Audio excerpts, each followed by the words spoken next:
Good evening. Hello, welcome. I'm David Calloway, Chief Executive Officer of TheStreet and The Deal, two of Wall Street's leading news services, and welcome to the Metropolitan Club for the first in a series of events titled Wall Street Goes to Washington. For those of you on social media tonight, aside from our Street and Deal staff, the hashtag is hashtag Wall Street to Washington, if you wanted to tweet out some of the events. The Street is covering this, and I believe we have some other press here in the audience, and we look forward to a wonderful night.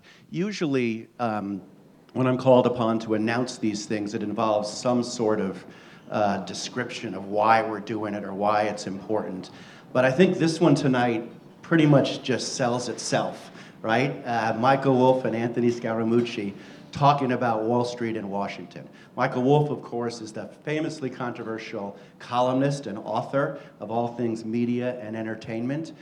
He's worked for many of New York's most prominent magazines, including he worked for me at USA Today most recently when I was the editor-in-chief there, before coming to TheStreet.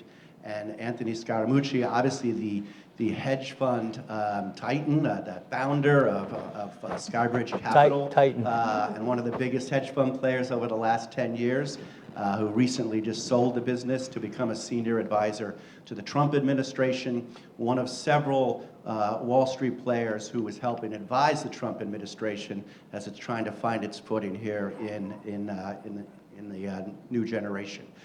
I think Wall Street has had a history of going down to Washington. We all know the story of government sacks and stuff like that, and that has continued. But this administration, more than anyone else, than any other, is a true test of whether Wall Street can, in fact, help run an administration and build the economy for the better. There's so much to talk about. There's so much color. There's so much activity that we've seen just since the election that I'm going to get down from the stage and let these guys get started right away. So without further ado, may I introduce Michael Wolff and Anthony Scaramucci. Thank you. Thanks, John. That was great. Thank you. Thank you. All right.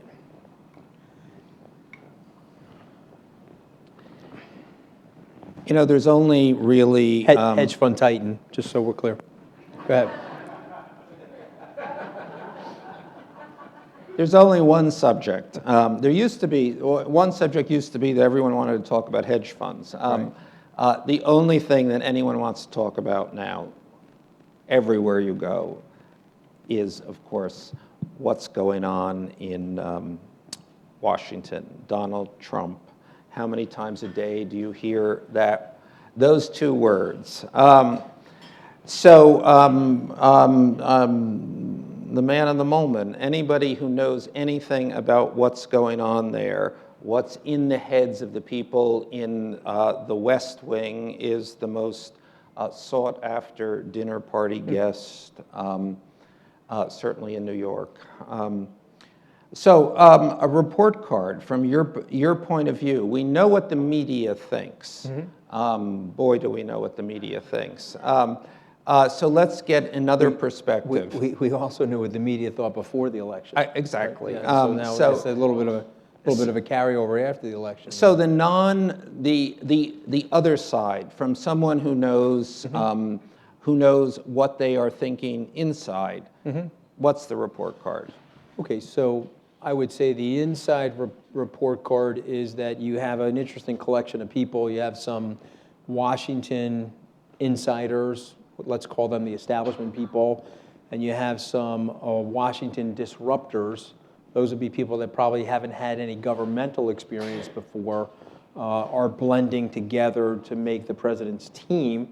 And then you have like the most interesting, most unusual story in American presidential history, perhaps other than Andrew Jackson, and the president sometimes references Andrew Jackson and put the portrait of Andrew Jackson in the Oval Office, but it's a very interesting, improbable story. He was a lifelong business person, media personality, branding expert, and made a strategic decision to run for president. And so it was against every rule in every rule book. And so when you take it in that context, I'll answer the question now, I would say that the report card is better than what the media says. I mean, maybe the media is giving him a D or an F because there's people in the media. I mean, I read Maureen Dowd's column yesterday, thought it was ridiculous. But I would say that his supporters and him personally are viewing this as a process, and he's a great adapter, he's a great entrepreneur, and a great pivoter. And so my guess is he's going to surprise people and get a tremendous amount done. So I'm going to give it an incomplete from the administration's perspective and probably a lower grade from the media. What? Okay. So you have this figure, this completely improbable figure in an improbable campaign. Yeah. But you, and rather uniquely among Wall Street people, said, "There's something here. I'm going to get on board here." So what was your thinking there? Can I tell that story? I mean, I'll be as brief as possible. But so I met with Mr. Trump. First of all, I've known him since 1995. My old boss, Mike Fascitelli, who ran the real estate department at Goldman Sachs, was very good friends with him and introduced us. And then we worked on a couple of Mitt Romney fundraisers in 2012 and built what I would call a better rapport, more than an acquaintanceship, probably less than a friendship. But you could Google the day, whatever the morning was after the last Apprentice finale, where I think it was Lisa Gibbons and Geraldo. That morning, I met with him. And so he said to me, "Listen, I'm running for president. You're halfway decent on TV. I don't need any money. I'd like you to join my campaign. I'd like you to help me. We'll go around the country, and we'll tell this story about how we're going to fix America and make America great again." I hired this guy, Corey Lewandowski. He's on the 5th floor. Mr. Trump, we'll call him Mr. Trump now because he's the candidate at that time, is on the 26th floor. We're sitting in his office. And he says, "So I need you to come work with me. And the good news for you don't have to raise me any money." And I said, "Well, first of all, you're not going to run for president. I don't believe you." I said, "Moreover, I've been in your apartment. It's 4 times the size of the White House residence. I've been on your plane. Your plane is unbelievable. You don't have to carry the press around in the plane. And so why would you do that?" He says, "Oh, no, I got to fix the country, and I'm ready to do it." And I said, "Well, you're at 2% of the polls." He says, "Yeah, I'm at 2% of the polls because people are not taking me seriously. They're like you. Once I declare myself the candidate, we're going to start winning, and then we're going to win until you guys get tired of winning, right?" And so I said, "Okay, I'm tied into Governor Walker. I'm his campaign finance chair, and I'm a very loyal person, and I can't pronounce him. And then I have a very good relationship with Woody Johnson, and so if Governor Walker comes out of the race, I'm going to be with Jeb Bush." I said, "If those 2 guys come out of the race, I'll join your campaign." He goes, "The next day?" I said, "Yeah, the next day." He goes, "Okay, good. I'm going to clean those guys' clocks. You'll be in my campaign before long." That's exactly what he said. We shook hands. We stayed in touch. I saw him at a couple of the debates. The day that Jeb Bush came out was the date of the South Carolina primary. He announced his, giving up the candidacy. The president, candidate Trump, called me that next day. He was on the road. He said, "When are we meeting?" I said, "You tell me." And then that next week we met. We're back in his office. I brought Senator Scott Brown with me, who was a buddy of mine from Tufts, former senator from Massachusetts. And we sat in his office for about an hour and a half. And if you had the recording of that conversation, that wouldn't really make good television. It was a very interesting, very open conversation about the electorate, where things were going, where he thought things were going to be, and what his strategy was. And I tell you what, he executed that strategy reasonably flawlessly. At what point did you say to yourself, "This could work"? Well, I said, "This is going to work. This is not going to work. This is going to work. This is not going to work. Oh my God, he's won the presidency." So it went like that. And so if you were with us at the Access Hollywood situation, I would say, "Okay, this is not going to work." But prior to that, if you were with us, Don Jr. and I were in Pennsylvania. We were in one of the western suburbs of Pittsburgh.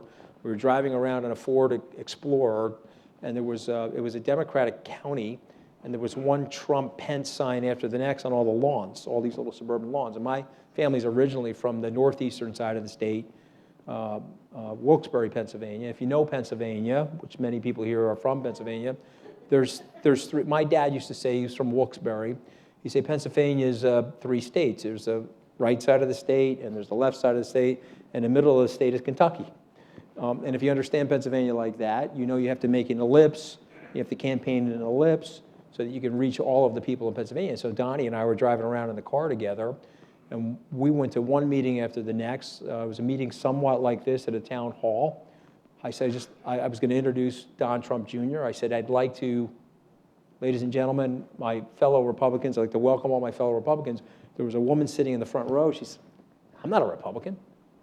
I said, well, what are you? She goes, I'm a Democrat. I said, okay, how many Democrats are in the room? 2/3 of the room raised their hands. And then I said, oh God, I'm really mistaken. I said, I'd like to welcome my fellow Americans. And everybody clapped. And then Don got up and talked about his dad. We walked out of there and said, you know, we got a really good shot to win Pennsylvania. I tweeted that out. I said, I'm really starting to understand the state. It'll be the first time in 32 years that a Republican wins it. But I think we got a shot to win Pennsylvania. And tell me, so one of those Trump rallies that became sort of the bedrock of the campaign, the real media that was fueling this campaign, what were they like? So I want to give some context, though. So I'm a middle-class kid. My grandfather's a coal miner in northeastern Pennsylvania. My dad was a sand miner on Long Island. 42 years worked for the same company, started as an hourly worker. I can remember my mom packing his lunch pail. He got up at 3:15 every morning. I'm not saying that to dramatize my dad's life or my life or anything like that. Believe me, I grew up in the middle class. The wages were high enough for people like my dad in the 70s where I had a Schwinn bicycle. We were moving air conditioners in and out of the windows. We had macaroni on the weekends. Everything was just fine, you know, Sears Tough Skins. So I'm not dramatizing my life, and I'm not trying to tell you that I grew up poor. I did not grow up poor. And I would never dishonor my dad by telling you I grew up poor. But I grew up in a neighborhood of blue-collar people. I have to give you that as a backdrop because I did not see what the president saw. And this is a little upsetting to me, but I'm going to admit it to you. I spent 30 years after I went to Tufts and Harvard Law School trying to get into the global elite, which is a pejorative now. But when I was a kid, I was like, okay, I'm in the middle class. I'd like to be a part of the upper class. My parents told me to go to school, study, take risk. You know, you could be part of the upper class. That's the American dream. And so in the process of doing that, Michael, I insulated myself from the people I grew up with. And so I didn't see what Mr. Trump saw. And then I went on my first campaign trip with him. It was May 23rd. We flew out of LaGuardia on Trump Force One to Albuquerque, New Mexico. There were 7,000 people waiting in the arena. There were 5,000 people in the overflow. We got off the plane, and he's the best. He's like looking at all the cops are taking pictures with him, and he's like, is there a Jimmy John's near here? Jimmy John's, you know, I love Jimmy John's. The cops are on the radio, they're like, we got to find a Jimmy John's for the candidate, you know, and so he's bringing hoagies back to the plane. This is Mr. Trump's personality, right? So now we're heading for the arena. I was with Lou Eisenberg, who's going to be the ambassador to Italy. And I turned to the Secret Service guys. I said, I want to come outside the security perimeter, and I want to meet people. So you don't want to do that. I said, well, you're okay if I do that? I said, no problem. I took my pin off, the Secret Service pin, and I walked into the arena, and I started shaking hands with people in the arena. No white nationalists, no xenophobes, no anti-Semites, no whatever you want to call this mischaracterization of this electorate, but lots of people that I grew up with, people who lost a job in a factory, people, well, the factory closed down. My father worked at the same factory for 30 years. I was there for 12 years. They shut the factory down. I'm delivering Domino's Pizza now, and I've got a job at Lowe's on the weekend, and I'm on an EBT card because I can't afford my family's lifestyle. And there was an economic desperation to the people. And then it was like an anvil hit me in the head, like way Wile E. Coyote got hit with the Roadrunner. I said, oh my God, I'm talking to the people I grew up with. These are the people that I grew up with that are not educated, that have blue-collar jobs, and they're slipping on the ladder of the American dream, and they're dropping from the aspirational working class into the working poor. And it was an epiphany for me. And I say it to you in the way that I'm saying it to you because you may be insulating yourselves as well. I'll fast forward to the Brexit. I'm at the Harvard Law School Leadership Council meeting at John George's Restaurant in Trump International on the second floor. The dean of the Harvard Law School has her 25 Harvard Law School leadership members there, day after the Brexit. She opens up by saying, I just left the United Kingdom, and I can't understand the Brexit. Everybody that I talked to in the United Kingdom related to this Brexit said that it was not going to happen. I raised my hand and I said, Dean, can I just ask the people in this room, how many of you have been to a Bernie Sanders event, a rally, or a Donald J. Trump rally? Could you guys raise your hands and show me how many of you have been to one of those two events? Not one person.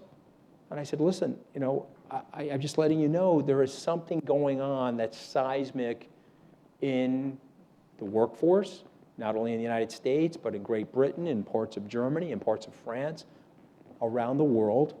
There's a disconnection that is taking place right now that we're not paying a close enough attention to. How does Trump make that connection? Where does that come from? I mean, he's as remote from these people as something the media, we are. Michael, this is something the media will never like about him. He's one of the smartest people that I've ever met. Some people will scoff at that, you know, say, well, what is he doing with the tweeting, all sorts of stuff. He's one of the most intuitive people that I've ever met. He's a very compassionate guy. This is a guy that actually talks to his labor force in the Trump organization, the people that are riding the towers and cleaning the brass and the marble, that are doing the construction sites. This is a guy, through the help of Fred Trump, got in touch with these people in a very empathetic way, and he saw them slipping. And he saw them slipping in a way that you would say, geez, how is that possible? I grew up with these people. It took a man in a tower on Fifth Avenue, adjacent to Tiffany's, to show me what was going on in the civilization, and I grew up with these people. So there's an intuition there, there's a skill set there that I find remarkable, and I think there's a huge opportunity, if it's harnessed properly, to really make seismic, positive, sustainable change for the United States. Well, let's talk about, okay, there are those people, this is the Trump movement, in essence, represents those people. Mm-hmm. Wall Street does not necessarily represent those people. So let's look at that relationship, the relationship of Trump to Wall Street, Mm-hmm. to the future of the economy. Yeah. So Wall Street has so far, at least up until recently, seemed to love Donald Trump. What exactly do you think that they have loved about him? Because I can think of lots of things that they might more naturally not love. His hair? No, that was a joke. I was kidding. Not his hair. What do they love about him? Well, first of all, Wall Street has been disfigured twice in the last 100 years. Dramatically disfigured and demonized after the 1929-33 crisis. It wasn't until Prescott Bush was elected to the Senate in Connecticut. He was an investment banker from Brown Brothers Harriman and George Herbert Walker Bush's father, that Wall Street cleansed itself from the demonic characterization post-1929-33 crisis. So we're in that demonic mischaracterization now, starting on or about September of 2008. And I can tell you why Wall Street is so important to Main Street if you ask me that question. But to address your question specifically, what do they like? They see a cleansing of the status quo in Washington. They see a disruption of this tidal wave of regulation that's going to be pulled back and rolled back, not to zero or no regulation or what all of the fearmongers are saying about it, but to just more balanced regulation that will create more growth and more economic opportunity. They see a simplification of the tax code. We know that we have to reform the tax code every generation. Every generation needs to take a cut at the code, because what happens is, after you cut the code, layers and layers and layers of pages get added by special interest groups and lobbyists and all of those fun people that lurk in Washington. And so we reformed the code in '54. It took 32 years to reform it again in '86. We're in our 31st year without reform, and we picked up 74,000 of pages of code. And so what the Wall Street guys see is a simplification. They see the corporate tax rate in the United States, which is the highest in the industrial world, getting more normalized or more competitive. And then when they look at that, they say, okay, if we go to a 15 or a 20 or a 22, the earnings per share component will go up 25 to 30% on companies large and small throughout the United States. And so what we know about the markets is that they're a pricing mechanism of future earnings and future cash flow. And so the market has had a seismic move up. I don't know where it is today, but it's probably up 12-ish to 13% since the election, because they're making the bet that we get some kind of positive reduction in regulation and some simplification of the tax code that will yield more profits and more economic opportunity for the United States. Okay, in the last couple of days, we've seen a sudden, everyone sort of go, what's going on here? Yeah. So what is Wall Street worried about? Well, I mean, listen, you have a situation where markets do not just slope upward on a 45-degree angle. There's always some mean recession in markets. And so you've had a series of events where you would have thought that with a Republican-controlled House and Senate and a Republican president, that we would get a health care deal done. And it's proving to be a little bit more problematic than that, although I'm still optimistic about it. You ask me personally, I would stick to what the president said over the weekend or on Friday, where he said, okay, I said that I was going to repeal and replace it, but I didn't say it was going to happen in 64 days. And my guess is now is that him and his team are getting together and they're going to come up with a new strategy. They're going to move You think they'll go back to health care? I think they'll go to tax reform first, but I don't think that the health care issue is DOA. It's not dead on arrival. I think they'll spin the policy Rubik's Cube and try to get the Tuesday people with the Freedom Caucus lined up with some more of the moderate Republicans, and maybe they'll even try to reach out, as Chairman Priebus said, to the Democrats. This is the mastery of the president, though. I mean, we can't underestimate his deal-making skills. And we also can't underestimate him as a guy, because 22 short months ago, he was a business person, and in 20 of those months, he rose to the American presidency. And so if you're underestimating him, just look at his track record and say, that's a pretty good 0 to presidency acceleration for a human being. What went wrong on health care? Your view? Well, unfortunately, I'm not in the White House right now, so I can't give you the internal, inside baseball view. So I can only guess at what I think happened. But I think what ultimately happened is that the conservative caucus was probably pushing for even more conservative reform. And I think they probably pushed it a little too hard.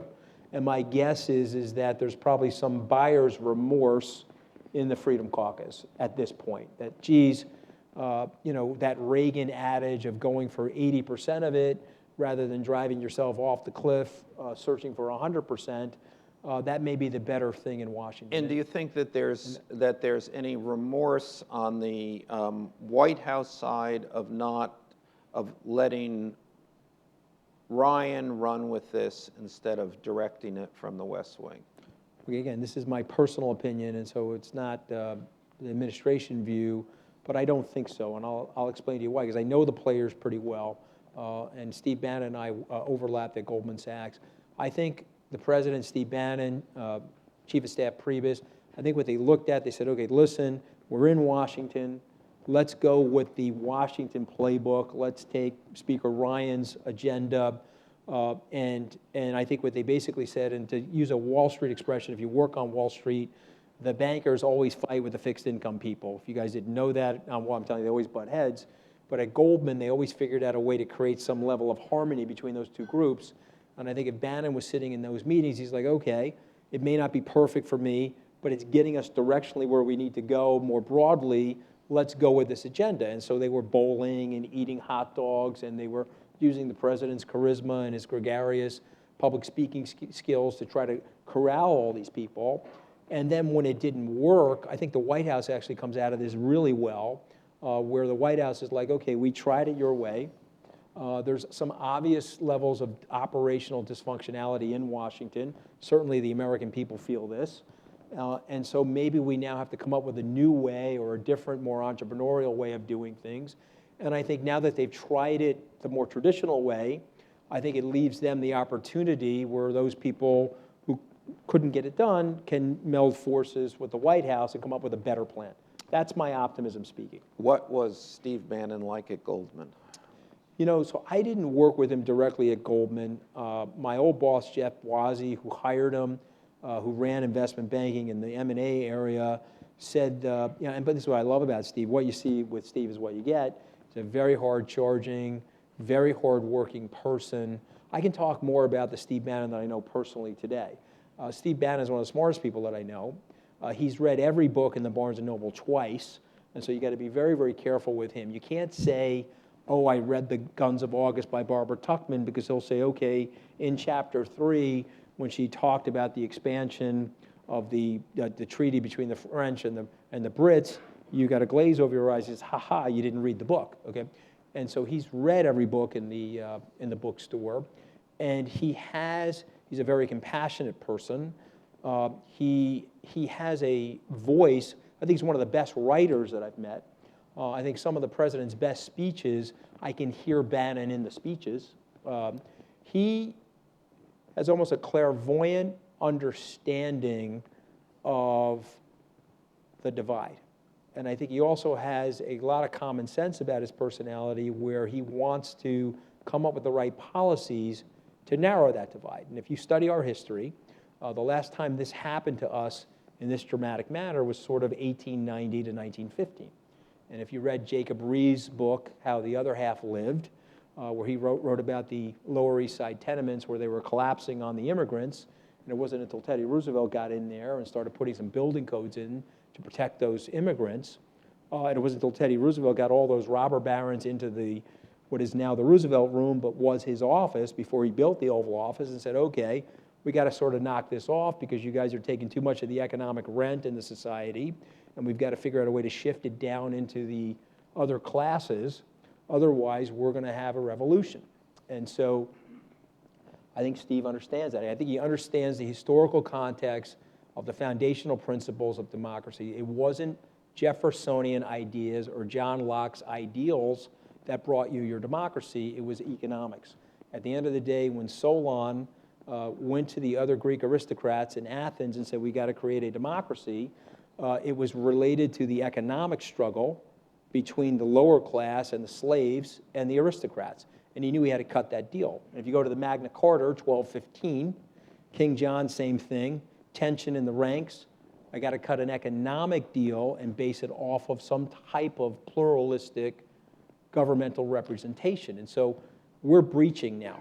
If money becomes super, super important and the upper class has this wide divide from the lower and middle classes, you could really tip the thing, and then you end up living in a barbed-wired security compound in your McMansion with security and a barbed-wired fence. I don't want that. We have to help our fellow neighbors, and I think Bannon gets that better than anybody. That's a Trump, contradiction. excuse me, the president gets it better than anybody, but I think Bannon's right up there. Okay, so that's the nature. That's what's going on. The nature of these Yeah.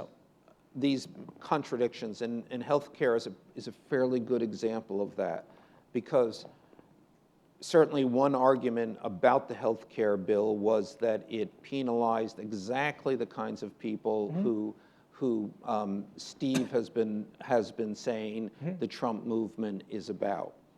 How do we talk our way or think our way through that? So I pray for the country. I'm a faithful person. And so I say to, please let the fever break in Washington, because what's going on right now is there's polarization and there's extremists and there's infighting that's completely unnecessary. They're character assassinating and politically assassinating each other where they should be sitting down in a bipartisan way and developing policy. And so let's say they did that, and then the next step would be, okay, well, let's take a step back from the special interests. The reason why the American people elected the president is, and by the way, he had an electoral college strategy. He didn't have a popular vote strategy. We can talk about that. So the nonsense that he won the popular vote is just a bunch of nonsense. He won the presidential election executing his strategy. But the reason he won is that the American people feel that he's not really owned by anybody. He's not going to act in the beneficiary of self-interest or special interest. And so on the healthcare thing, you've got to break some of the special interests that are going on in there with the insurance companies. You've got to figure out what to do with the AMA. You certainly need to increase the supply of doctors.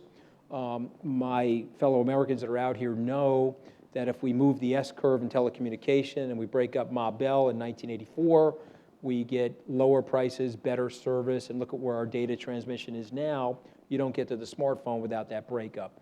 If you deregulate the airlines, and Jimmy Carter did that in 1978, look at what you got now. More routes, better service. You know, some of them are Greyhound buses in the sky, but some of them are quite luxurious.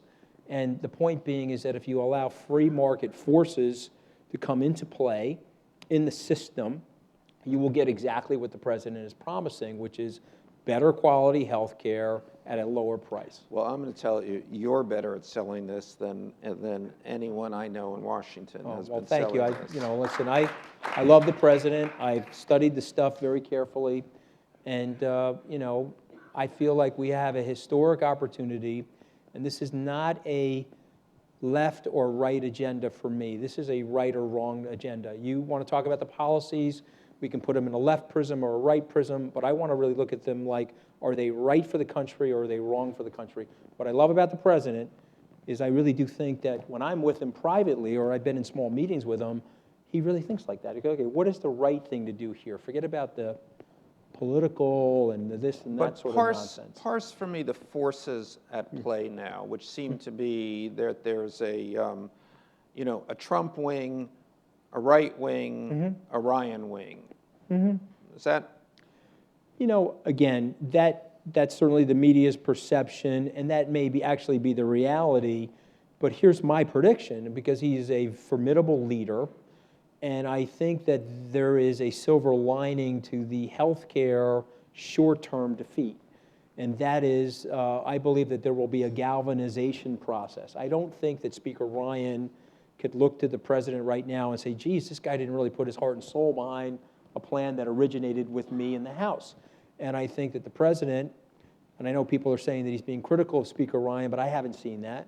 I know they're saying he's being critical of Chairman Priebus, but I haven't seen that, and that's also not the president's way. I mean, I screwed up more than one thing on the campaign. In fact, there was one night I was at the Republican convention. I was on Neil Cavuto's show, and I was on the floor, Michael, and there was a band playing behind me, and I had the earpiece in, and they were playing so loud with the sound test, I couldn't hear what Neil was saying to me. And so I really couldn't hear him, and so then I started saying something that was like, I don't know, benign but talking points oriented. My cell phone's ringing, it's then the candidate. And the president gets on the phone with me, he says, what was that all about? I just watched you, he asked you about this, and you answered him about that. I said, Mr. Trump, I couldn't hear him. I had the sign, and he is a positive. I mean, if you played sports, he is a positive reinforcing type of a guy. So he's not the guy that gets out there and throws eggs and tomatoes at you. I mean, I had one coach in football where if you made a mistake, he was like riding you, he's grabbing your face mask. But the better coaches are the ones that are like, hey, we had a defeat, we're down 2-0, let's rally the troops. And that's more of his personality. So my prediction is if there are those 3 or 4 factions, he's the type of leader that will meld and galvanize them into one faction. And so maybe it's not going to happen overnight, but I think it's going to happen pretty quickly. Okay, you have this legislative structure, really, and it was very clearly laid out and quite holistic. You had to pass health care because you had to save $1 trillion so you could do tax reform, so you could do infrastructure. Okay. One falls out of that now. Right. The first domino gone. So for now. What happens? How does he come back from this? How does the whole White House team come back? I don't want to sound overconfident, but I think that this is a for now dilemma. My prediction is there's probably some buyer's remorse there, as I referenced, and my guess is that they'll be able to come to some sort of a deal. But in the meantime, they've got some brilliant guys there, whether it's Gary Cohen, Steve Mnuchin, my old colleague Jim Donovan. They'll put a tax plan together that I think that they'll get some bipartisan support for, primarily because even President Obama, in his last couple of years in office, said that our corporate income tax rates are just too high. And so we believe, or the team believes, that there'll be some Democrats that join forces with us to reform the code. Remember Bill Bradley and Roth and Kemp back in the day. And so to me, I think that they will probably say, all right, we're going to get the health care done. The new formulation, that new formula of health care, that legislation will probably still save the $1 trillion that you're referencing. And so we may have the things not in the right order in terms of time sequencing, but we're going to get them both done. So let's operate as if we've gotten them done. I think that's what will likely happen. Handicap me, if you will, secretly. Secretly with the lights and the cameras. The forces I've made that mistake a few times. There's forces in the White House. So one of the scenarios that people are talking about now is a Goldman takeover of the White House. Mm-hmm. And as far as I can tell, that would be the Goldman faction is against the Bannon faction. But he's Goldman, right? I mean, he seems to be renegade Goldman. Renegade Goldman. Okay, geez, I'd like to know what I am. I have to tell you, like the funny thing about this, and I had this conversation with Gary Cohen, and I had it with Lloyd. I left Goldman Sachs 21 years ago. I spent 7 years there.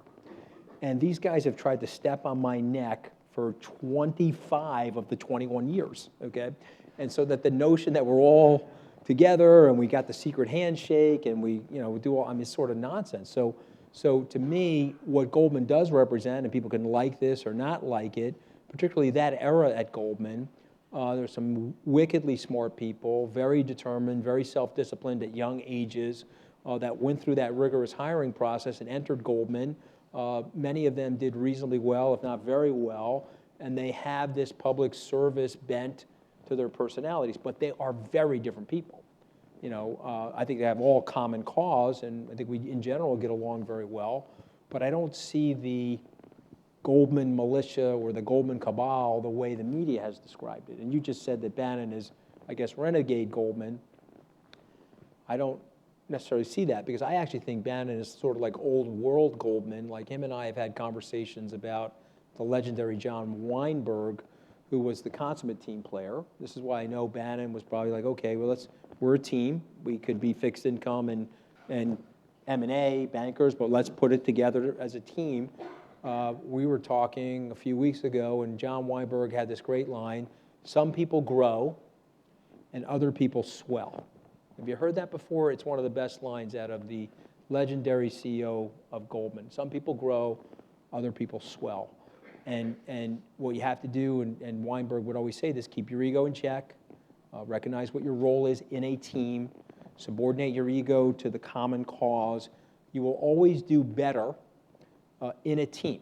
Derek Jeter understands that. All of the great championships teams, Tom Brady, he may be the leader of that team, but boy, he could have never got that done in the last couple of minutes of that game without that team around him. And so you have to subordinate yourself to the team. And I think guys like Bannon, I think guys like Cohen, Steve Mnuchin, we grew up in that culture. And I think the president has got great intuition. The reason why he's got a number of those people around him is, okay, these are team players. These guys will pass the ball, and they'll try to get the thing done collectively. The Department of Labor fiduciary rule. Yeah, boy, I've been demonized for that. So let me tell you what happens in Washington. But by the way, I gave a speech at the RIA convention in Las Vegas last week, and I'm a former RIA, and I got up to the podium. I said, you people are terrible, terrible people. Every one of you is a terrible person, especially you, Bill. And I said, and I know this because Elizabeth Warren has told me this, right? And then they started laughing. And then I said, but you know what I realize is that there's even more terrible people than all of us, and they're the politicians in Washington. Because here's what happens. You cannot argue policy with people they go to that first day of trial advocacy. If you went to law school, the thing you learn first day trial advocacy, if you're wrong on the facts and your guy's actually the murderer, attack the prosecutor ad hominemly, attack him personally or her personally, discredit that person in the eyes of the jury, you may win. And so what happens in Washington, you could be right on policy, and then they try to disfigure you and demonize you to discredit your point of view. So let's talk about the in fiduciary rule for a second. If you don't know what that is, the Department of Labor has worked on this for 7 or 8 years, and they're basically saying that they want to have a governmental mandate on what can and cannot go into your 401k. Oh, no, it's a free market, but if your financial advisor puts a hedge fund or a private equity position in your 401k and it doesn't do well, because the fees are higher on that than ETFs and index funds, well, then you have the right to sue that person and you can bring a class action suit against them because they have broken their fiduciary relationship with you. Okay, the reason why I call it the infiduciary rule is that's exactly the wrong business that the government should be in, because what ends up happening is when the government is mandating allocations of capital, you get a huge disruption and a bubble in the marketplace. Let me reference something that everybody knows, the Community Reinvestment Act. So that was signed into legislation in the mid-90s that mandated that all the banks had to go into the inner cities and offer subprime loans. A portion of their loans had to go into the inner cities, into places where typically people weren't homeowners because the government was mandating that these people were going to also experience the American dream. But when you looked at the math, it never added up, and that $90 billion problem of delinquencies turned into a $6 trillion problem for Dr. Ben Bernanke. And so anytime the government is moving towards capital allocation, it's an absolute unmitigated nightmare for the general public. And so the infiduciary rule, because it's not the fiduciary rule, they just named it that so that it would confuse people that look at it superficially. The infiduciary rule is a destroyer of markets and a destroyer of jobs and a destroyer of capital. I can debate anybody on this thing. I will stand on a podium with Elizabeth Warren, the former Department of Labor Secretary. This is a fallacious thing to do. And people will attack me and say, well, you like high fees, you're a hedge fund manager, and you like to greedily gouge fees from people. Okay, this is just categorically not true. Okay, it's a free and fair market. Whether people like this or not, in down markets, hedge fund managers over the last 40 years have preserved capital. Now, you're paying a higher price for that, but they have created less volatility in people's portfolios. Now, if you were asking me, which Michael didn't, but I'll answer it anyway, if you have $1 on the table, put 5 to 15 cents in the hedge funds. You can put the remainder in ETFs and indexes. I'm not saying put all of your money in hedge funds, but why take that weapon out of your diversified arsenal, particularly in bad times? So if that rule got into place, which it still may, but I doubt it, but if it did, what happens is there'll be more migration into indexes, more migration into ETFs, and then when the market hits a crisis, people are going to lose trillions of dollars in their IRAs without any hedges, and then there'll be a Senate subcommittee talking about the crisis and what happened, and then they'll re-regulate after the fact. And so I don't like it, and I could debate anybody on it, sir. Anybody. Did you always want to go into politics? I'm not in politics. That's like the weird thing about it. You know, I'm an entrepreneur. I've been an entrepreneur my whole life. You know, I had a newspaper route. So But I don't. You've sold your business. You're out. You're waiting to go into the White House. Yeah. So it sounds to me like you're in politics. I guess so. I mean, it's sort of weird, right? Because like, it's sort of. I mean, I guess that's true. But I just here's what I would say to you is that like, you know, somebody asked me like, okay, we're never raising any money for anybody, then all of a sudden you started raising money for people. So why'd you do that? So I looked at my like W-2. Now I don't know. You live in New York City, it's like a 53% tax. Okay, so if you got $1 on the table, you're getting to keep 47 cents. So if you look at that, you're like, wow, I'm the minority partner in my own life. Who's the majority partner? Oh my God, it's these politicians. They're the majority partner in my life. And so whether you guys like it or not, the majority partner in your life are living politicians, and your life's being run by living politicians and dead economists. And so for me, I looked at that, I said, oh my God, I got to get involved in the hiring decisions. And then I started raising money for these people. And then when Mr. Trump won, now President Trump, and he was putting his executive team together, he said, look, I want you on the team. You've reasonably good eye for hiring. You've built 2 reasonably successful organizations. Help me hire the team. I said, okay. And then they came to me and they presented me with a job opportunity. And then I sold my business. We can go into that if you want. And then what you find is that if you're going to get entrepreneurial people in the government and not academics or lawyers, guess what happens? They have a lot of, private equity. They have complicated businesses, and you obviously want to be compliant with the governmental ethics office and all these sort of things. So you have to unwind that stuff and get it right. And so I think the Trump administration has more of those types of people that say than the Obama administration. So that's one of the gating things, But you want in. You want to be part of these people who you otherwise don't like at all. I like a lot of them, but there's some of them are really bad. I mean, Kevin Spacey lives, man. I mean, let me tell you, these people are ruthless. But so I just it's want the to. truth, You want in. I'm all for it. Yeah, I'm listen, on, I mean, I'm on your team. Steve, listen, Steve Bannon, I take Steve Bannon and Reince Priebus at their word. Once my deal closes, there'll be an opportunity for me to work with them. And sure, I think, listen, I would say this to everybody in this room, don't be complacent. Because our complacency and our inertia, that silence from people that can do a lot of good for the country is hurting the country. And so you can't be complacent. And so you have to get involved somehow, even if you're a private citizen, because at the end of the day, I've sold 2 successful businesses. I never thought I would go in that direction, but I love the country. And I can tell you that my life experience could never happen in any other country. I mean, where am I going from my parents' home to that public school, to Tufts University, Harvard, Goldman, build 2 businesses? I'm not doing that in Italy. I can just tell you that. It just didn't happen that way, right? You're laughing, Gabe, but you know exactly what I'm talking about, right? If your dad is a pharmacist in Italy, guess what? You end up as a pharmacist, okay? Or if he's a mason, you end up as a mason. And so this is an amazing, amazing country. But I will tell you this, and I want you to think about this. I priced my dad's wages in 2015. His 1975 wages are down 45% in real terms. Okay, just want you to think about that. So same exact job, same exact person, same exact skill set and work ethic, but because of the forces of globalization or whatever you want to talk about it, mechanization, technology, those same wages are down 45%. That is a different life experience for me. I go to a different school. I grew up with different food. I have a different outcome.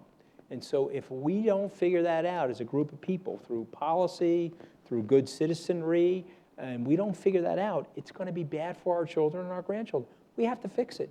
No one else is going to do it, ladies and gentlemen. We have to fix it. Terrific. Let's do some questions, Sure. if you don't mind. Thank you. No, absolutely. Absolutely. Yes, sir. I'll admit that I'm from the left. I was for Bernie Sanders. But I told people I thought that Donald Trump entering could be a good influence on the country and the campaign because he knows construction, he knows infrastructure. Okay? One of my problems with Wall Street Goes to Washington is you have all these smart people, engineers, mathematicians, physicists like myself, who went into financial engineering while our roads and bridges are crumbling. That's what should be happening. My concern is you have people like Gary Cohn, who's definitely very smart. I think you're very smart. But you people know financial engineering, not the engineers. Like in China, you have people who are smart like you, and they go into engineering. They go into the practical things, and we don't have that. This is what I think the administration should be going in, to funding science, not cutting it, funding, not funding defense. Yeah. Well, look at the tremendous bill, and then you hear what Mulvaney went ahead and said, oh, I just culled this from a bunch of speeches. It should be infrastructure, environment. That'll create an enormous amount of jobs. Not all building will not create jobs, not only from building, but the engineers who have to supervise this. Question? I guess. The Yeah. question is, where is that? Where is that? Well, Why listen, do you have to go to healthcare right away, which is important? Yeah. But this is the thing, what do we have to wait for, our bridges to fall okay, down? so, all right, so let me address the healthcare question first, and let me go to the infrastructure piece. So if you really understand the thing, and I was actually trying to diagram it last night with like sweet and low equal Splenda and sugar in the raw, and I drew a big pyramid for my children last night, try to explain to them what's going wrong with the healthcare system, because the healthiest people. Well, I just have to interrupt. You tried to explain the healthcare system to your children? I did, yeah, because I want them to understand Okay, it. so And everyone should be so ashamed if you haven't done the equal, the blue ones, are the healthy ones, and they're opting out of the system, and so the pyramid's inverting on itself, and it's actually, to use the president's own words, going to implode. You're shaking your head saying that it's not going to happen. Okay, but.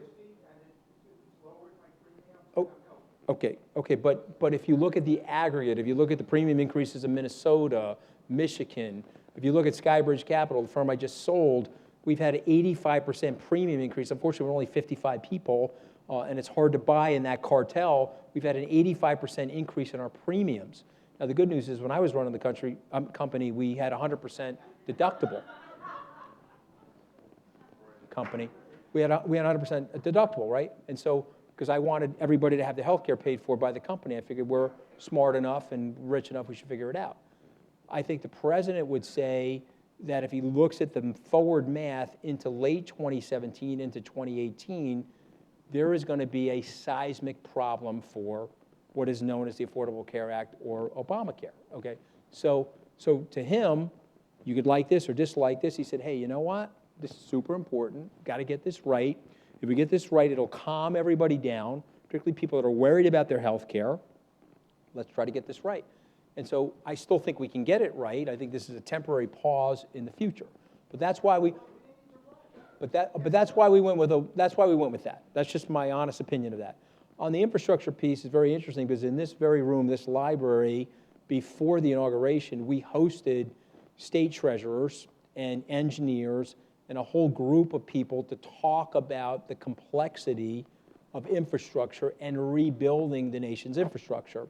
And I'm not going to bore you with the whole conversation, but I'll just give you an example we have to be careful about. In addition to getting the right engineers, the right physicists, all the people that you described, you have to make sure that you cost allocate in a way that actually creates a multiplier effect in the infrastructure that you're spending. As an example, one of the mistakes that the Obama administration made, and I'm not picking on them, I'm just illustrating this, I'm sure the Bushes made mistakes too, is I have infrastructure spending, the $900 billion stimulus, I give it to Michael, who's the governor of Minnesota, and now he's cutting his own infrastructure spending in the Minnesota state budget because he needs to balance that budget, he's getting the federal money, and then you've had a net zero sum of zero additional infrastructure spending, but maybe he spent it on other things inside the state.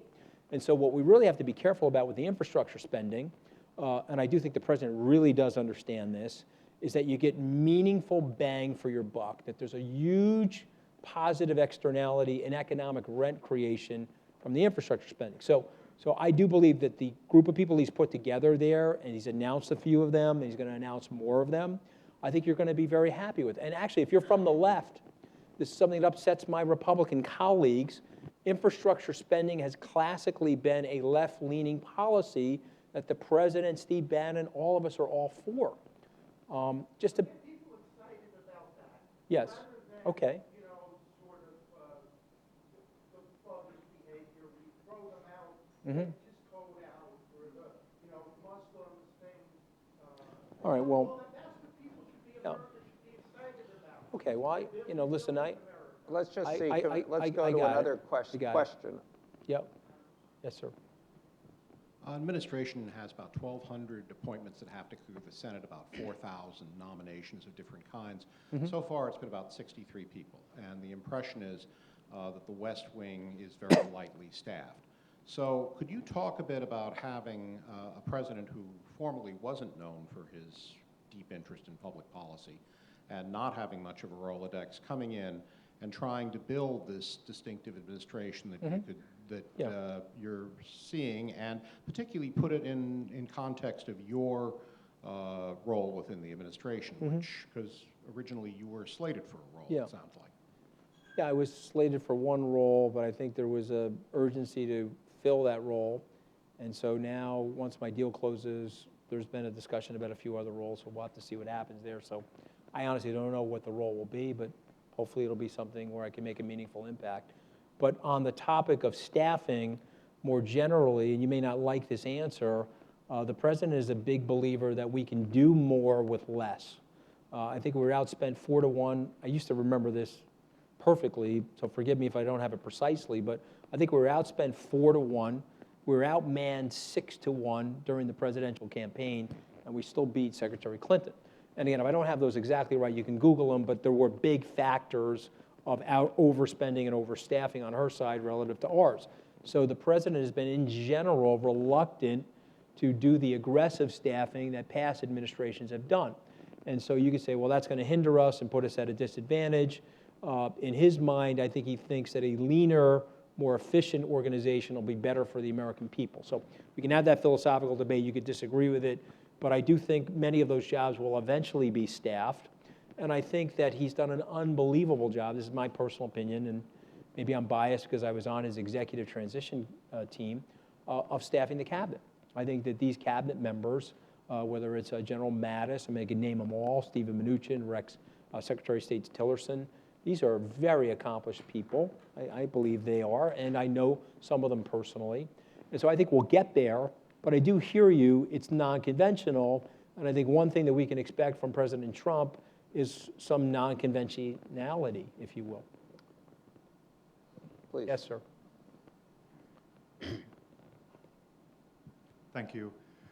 President Trump has often talked about economic nationalism, protectionism, huge tariffs, sort of, to me, looks like very inward-looking mindset towards economy, policies. In today's world, in the global economy, it's unthinkable to me how that would not lead to a trade war or a negative impact on Wall Street. So maybe you can help me. Yeah, well, it's a good question. I mean, I can tell you that I think some of that is the bellicosity of rhetoric in a campaign, and some of that is a media interpretation. In the meetings that I have been in, I think that the president sees the word nationalism very differently than the way you learned it in European history, very differently than the way Barbara Tuchman actually described it in The Guns of August. And so the more pejorative way to think about nationalism is my country's better than your country, let's militarize, and then sparks will fly, and then we'll end up in some kind of conflagration as a result of this pride associated with nation. I don't think the president sees it that way. I think when he hears the word nationalism, he's like, okay, for many, many years, we didn't put America first. And so as a result of which, the deleterious side effect of that is that we've crippled the middle working class and the lower working class, and so we have to come up with policies that help them. I think this is important, so I want to draw historical context so that everybody understands what happened. After the Second World War, the United States was the only standing industrial power. This is the main reason why my dad was able to get that high labor wage. Everybody else was vanquished. The powers that be, primarily Dean Atkinson and Harry Truman and George Marshall, laid out the architecture for the New World Order, okay? And if you read Dean Atkinson's book, Present at the Creation, he lays out for you the vision of what became the post-World War II Western world order, okay? What was included in there were many different things, but the first thing was infrastructure spending outside of the United States. That was Dean Atkinson's idea. He turned to General Marshall. He said, everyone on the Republican side hates me. You're the 5-star chief of staff of the Army. We're going to call it the Marshall Plan. You're going to go up to Harvard. You're going to give the speech.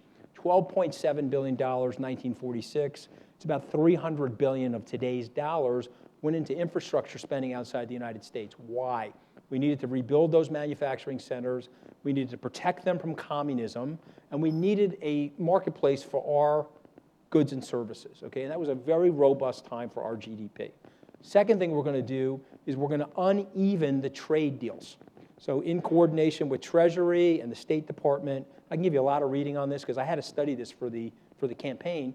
We unevened all of the trade deals. So if you look at our trading deals, goods and services are embargoed coming into the United States. I'm sorry, goods and services flow freely into the United States. Our goods and services are embargoed. Perfect example. 2008. Huge demand for Chrysler Jeeps in Japan. But there was a quota. Steve Feinberg, who was running Chrysler at the time with Bob Nardelli, told me without that quota, if we just sold the proportionate demand, we never would have had to file bankruptcy for Chrysler. And so what happened was the United States made a 70-year decision, or now 71-year decision, to unbalance the trade deals. The World Trade Organization introduction of China unbalanced towards China because we are trying to create a burgeoning economic middle class around the world so that you have this economic interdependency that will reduce the need for violence and global conflict. Okay? That has worked. If you look at the violence around the world since 1946, that plan has worked. We've had proxy wars. I don't want to make light of them. You know, Korea, Vietnam, we could pick the things that happened in the Gulf. I'm not making light of these wars, but it wasn't a seismic 65 million dead World War II. So where are we now? The deleterious side effect of everything that I just laid out for you is that we crippled the people I grew up with. Okay, nobody did it on purpose. It just was a deleterious side effect of this. So all Mr. Trump is saying, the president is saying, is that we have to even these deals. He wants fair, free trade. He doesn't want economic nationalism. When you hear the words protectionism coming out of the administration, it's a bargaining chip by the administration to say, whoa, it's been uneven for 71 years. We need to even it for the American worker. Now, I said, and it probably got me in trouble, I said that Mr. Trump is the last best hope for globalization. I said it at the World Economic Forum. I'm going to explain to you why I said that. Because if you don't increase in the country that has 23.6% of the global GDP, the United States, if you don't increase the aggregate demand and purchasing power of the middle class and the lower middle class in the United States, you won't start growing the world again at 3-ish%. Just will not happen. And so we need to turn our attention to that, and that will lead to greater global prosperity, greater aggregate demand, and greater purchasing power. But what's happening is the message that I just laid out for you is being distorted by the bellicosity of rhetoric, by some elements of the mainstream media, and some elements of the body politic that are not doing such a wonderful job of explaining it to people. But that protectionism, there's no need for it to happen provided that we can create that equalization. Is that helpful to people? I was trying to explain it to you in a way where, you know, where I understand it. Yeah, no, I mean that was a great job, and I can see why Trump should explain it. Why you? Yeah, but you know what? There's an authenticity to it. You know, there's a he feels. I'm sorry. Someone said, really? Yeah.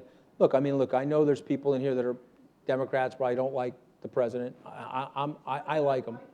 No, but I'm just saying, like, here's the thing I'm going to tell you, okay? If we continue, and I don't, I mean, if you've seen me on TV during the campaign, I never once attacked Secretary Clinton personally. I never once attacked Vice President candidate Tim Kaine personally. I went to law school with Barack Obama. You never saw me attack the guy personally, okay? I actually have a nice relationship with him. I've only gone after the policies and been willing to have a rigorous intellectual debate on policy. And so if we're going to demonize the president, I'm going to tell you, we're going to make his potential less successful. And I can tell you right now, we got one president. I said this 4 years ago. When Mitt Romney lost, we have one president. It's Barack Obama. I'm a patriot first. I'm a partisan second. Okay? I don't like that about Washington. If you said to me, do I want Barack Obama to be a success? Obviously, I want the country to do better. And so now we have to figure out a way to help President Trump be a success. And one of the things we shouldn't be doing, whether it's him or Secretary Clinton or Senator Schumer, or I guess is the minority leader now, let's not demonize these people. Let's come up with a rigorous debate about policy and see if we can meet somewhere in the middle, because that's what the founders wanted us to do. No, I don't understand these extremist things where I got to get 100% of what I think. You know, that's something we did wrong in our baby boomer generation, where we're all in the land of the righteous, where we think we're right, and that means the other person's wrong. let's come in the middle. Anthony, thank you so much. I'm sorry, I overspoke. That was, Is that okay? that was terrific. We're on time. I'm on. Okay, we're on time? We're on time, good, and thank I'm on your team. Okay, thank you, Plus, guys. I think. Sorry, I was a little, I'm going to hang out, so if you have questions. Thank you. Another half hour.